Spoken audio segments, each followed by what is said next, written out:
Metrorunner from Thunderworks Games. There's your designer. Let's flip this over.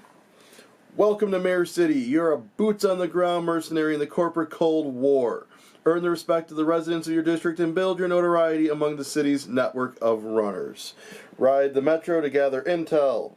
Hack the network to access the black market. Boost your influence and notoriety to unlock ability upgrades. Complete jobs, upgrade your runner, and fulfill contracts. There's all your components. There's all of your design team. There's your other information. Ages 14 and up, 1 to 5 players. 30 to 90 minutes. Alright, let's see what is inside.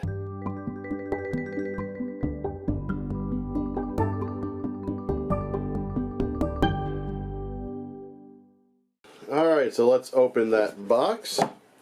We have us a rule book. Let's kind of flip through here. There's your overview. Winning the game. Your list of components. Your setup. More setup.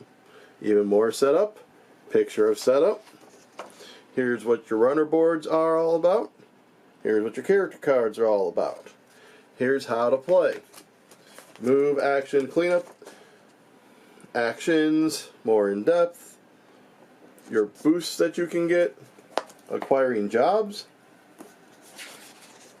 complete jobs, all of that. Here's an example of completing a job, district majority, rewards and bonuses, ongoing abilities, climb the tracks. Of course, I will go over all this after I show you what's in the box.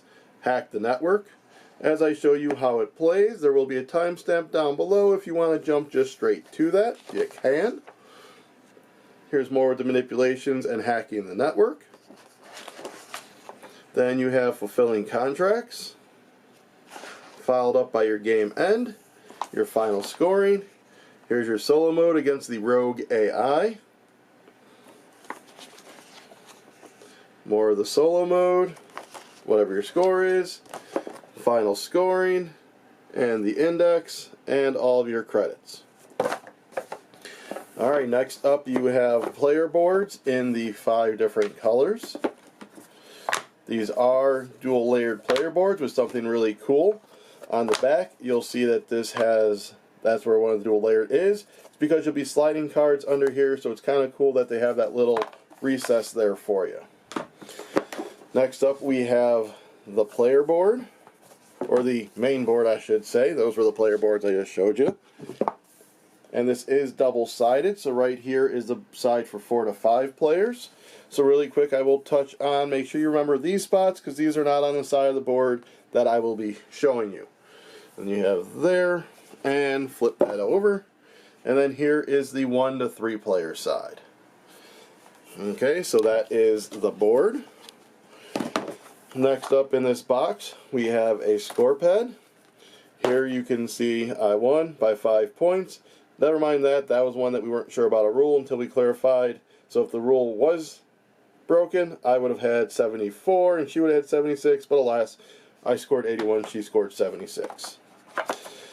Next up, we have your characters.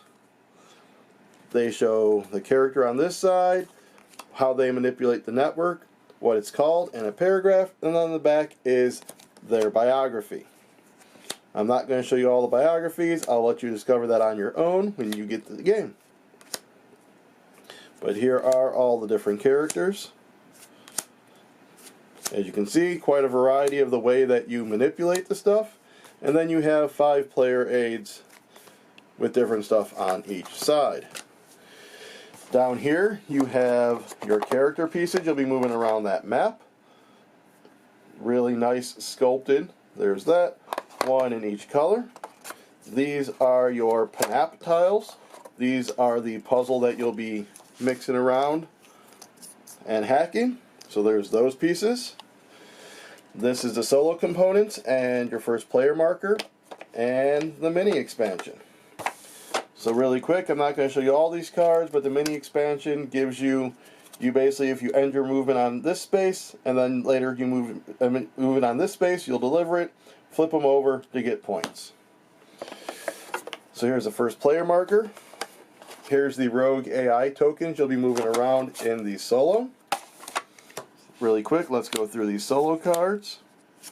I do plan on playing this solo, so you can keep an eye out for me playing this. If you ring the bell for the channel, you'll actually be notified when that video goes up. So if that is something that interests you, go ahead and do that now. And there's the solo cards. Next up is another massive deck of cards, but this is a couple different things. So these are contract cards that you'll be putting tiles on. I'll show you those tiles here in a minute. Then you have the network cards that you'll be trying to hack. There's a wide variety of puzzles and rewards for those. There's all that. And then I will lay these out for you. These are the job cards you'll be completing. As I said, let me lay these out here after I get through the rest of the box. You have this component tray. When you pop this open, you have your different cubes. These are nice size and feel real nice. And then you have your mix of your credits and your strong arm tokens. Down here you have your player pieces. These go on the lock side for here, because as you unlock those, you'll be able to get more rewards from hacking the network. You also have your notoriety and influence pieces that will be moving along the board. And then these are those contract tokens that go on here. So that is all of the components inside. Let me get those cards laid out for you so you can see the different contracts. Alright, so here are those job cards. The ones down on this row you'll see look a bit different. Those are going to be starting job cards. You're going to get one based on the color you choose to play. The rest of them show where it has to be completed. Up here is the red one, what you need to complete it, what benefit you get if any, end of game points, and then if you get up on those tracks.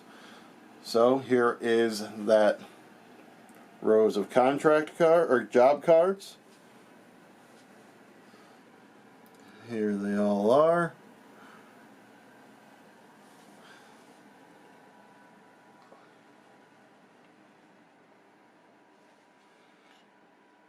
So those are the job cards. So as I said, stick around and I will show you how this game plays.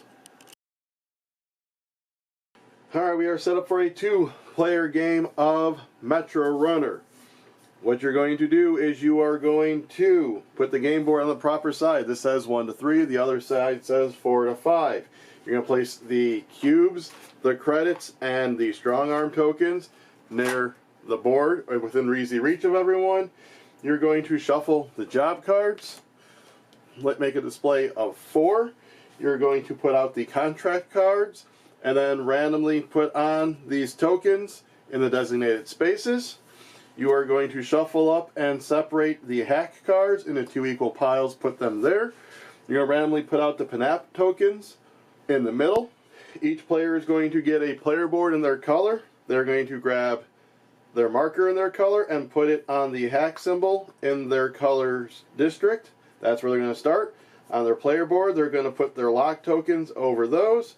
Down here it says what you start with. You're going to grab one of each of those cubes. You get a credit. You get a starting job in your player color. It shows on the back and on the front. And then you get one more job from the deck. You get a character that has a special way of manipulating the pen-up tiles. You get a player aid. You put your notoriety and your influence markers here on the 0 spot. The last person to ride the train is the first player, and they will begin, and they'll get the first player token. To take your turn, the first thing you're going to do is you are going to move. You'll have the arrows pointing which way you can move, and you can move 1 or 2 for free.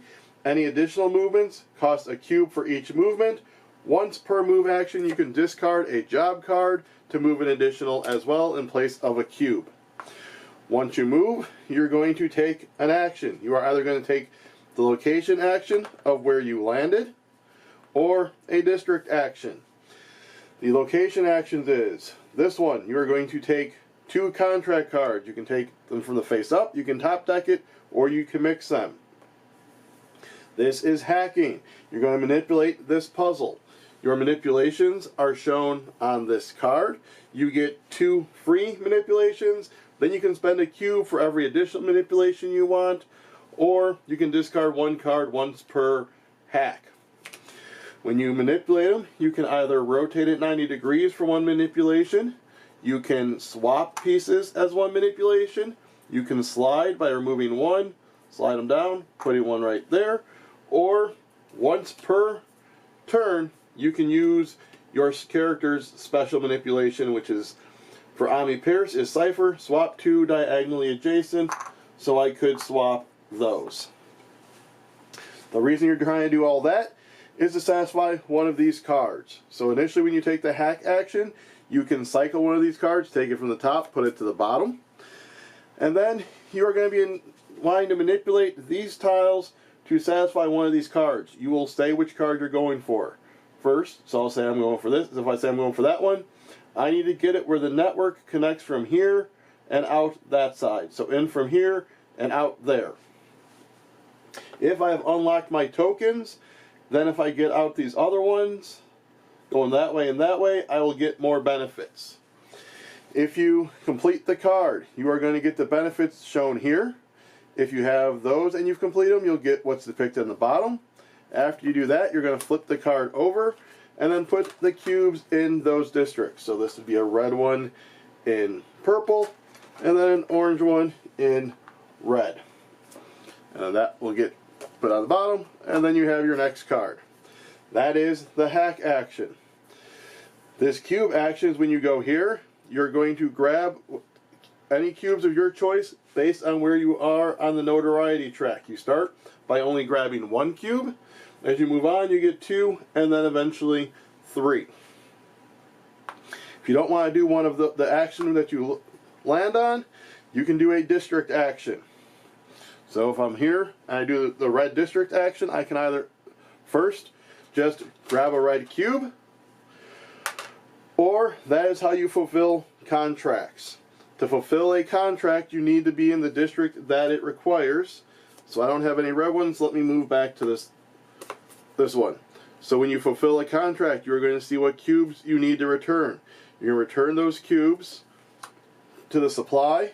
You're then going to check the bottom for what happens. In this instance, I can get a cube of my choice. I go up one on the influence track. And then from there on, I am going to slide it under one of the three areas in my board. Each area can only hold 3 cards. And when you put it under here, you're going to want to look at these contract cards. This is going to be end of game scoring, and it's going to want a specific combination of jobs in a slot altogether. So when you put it in the slot, you'll also notice the slots have things above them. You'll then trigger that as well. So by putting it in here, I would move up one more on the influence track. If I instead put it in the middle one, I can either get a credit or 2 cubes of my choice, or the final one would move me instead up on the notoriety track. As you notice, as you move along the influence, that is how you will flip over your tokens as you pass them by. The other thing that happens when you take a district action is if there's any cubes in here, you'll take them afterwards. So if I was in here and I took that one where I just grab a red cube, I'd get the red cube, and then I'd grab the one in that area. So in addition to those actions, you have boosts that you can buy. You can buy as many boosts on your turn as you want. However, you can only buy each boost once per turn. So you can buy all 4, you can buy 3, you can buy 2, or you can only buy 1.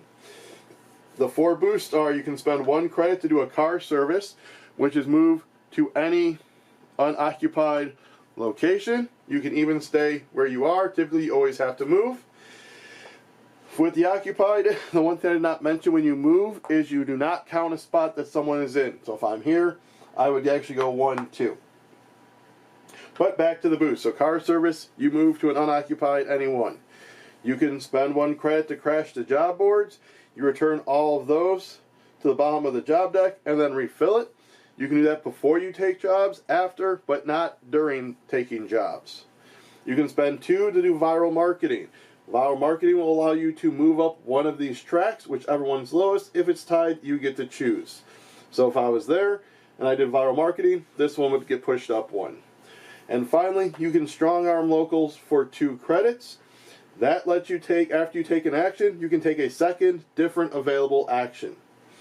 So if I am here and I strong arm locals. I can take 2 jobs, and then because I'm on this line, I actually have access to either district. I could then take a district action. Or I can take the district action of getting the cube, and then a district action of fulfilling a contract because it's 2 different actions. Or, in this instance, I could take a district action in the Heights, and then a district action in the South Side by strong arming locals.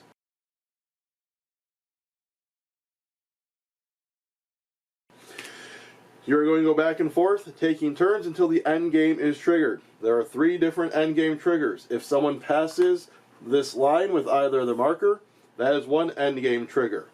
Another end game trigger if someone has 9 fulfilled jobs. Finally, if this deck is ever empty, that will also trigger the end of the game. When the end of the game is triggered, you're going to finish out the current round and then play 1 final round. After that round is done, you're going to score for a few things. You are going to score the points on your jobs. You are going to see which contracts you fulfilled. Again, you have to have those specific ones together in the one area, and you'll only ever be able to fulfill 3 of them. You're going to get points based on where your markers are on the notoriety track and the influence track. Whoever has the most completed jobs in their starting district will get 5 points. If there's a tie, it's 2. So in this instance, I am yellow, they are purple. If I have 4 yellow jobs and they have 3 purple jobs, I get the 5 points. And then finally, your leftover job cards, strong arm tokens, credits, and cubes are all 5 of those for a point each. I should mention what these strong arm tokens do is as you're hacking, you can put one of these out to create a 4-way intersection to help satisfy stuff. The only thing is it cannot go on the skull because no pass can ever go through the skull. Add all that up, high score wins. Hope you enjoyed this look at Metrorunner from Thunderworks. If you could go ahead and head down below and give this channel a like, subscribe, comment, share the video to show everyone this brand new game that just came out. And then hit that notification bell. As I said, I do plan on doing a solo play of this so you can see how that plays. Until next time, just get running.